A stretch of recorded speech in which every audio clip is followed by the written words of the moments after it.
And another report is out showing just how much the pandemic impacted education in Georgia. According to the Education Recovery Scorecard, some students lost as much as a year's worth of progress in math and reading. As 11 Alive's Jerry Carnes reports, the impact varies widely from district to district, so the recovery will have to vary too.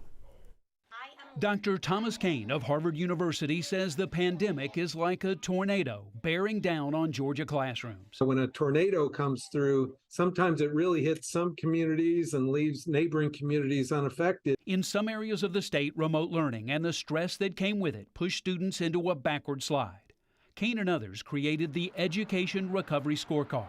It's a comparison of 3rd through 8th grade test scores in math and reading from 2019 before the pandemic to this school year. A decline in test scores is viewed as a loss of classroom time.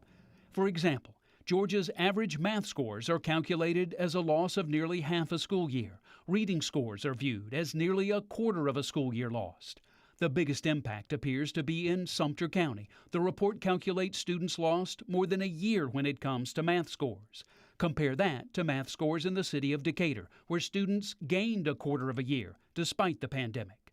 Dr. Kane says students who have to play catch-up may need to sacrifice time off. Extending the school year, using school vacation weeks, maybe even some Saturday instruction, maybe longer school days. School districts around Metro Atlanta have started a variety of recovery plans. Atlanta will run the Summer Academic Recovery Academy through next year. Cobb students took home free books following the Summer Learning Quest.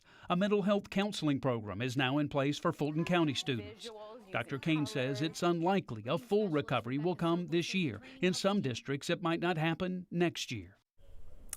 Well, the state of Georgia is receiving $4.2 billion in federal elementary and secondary school emergency relief funds.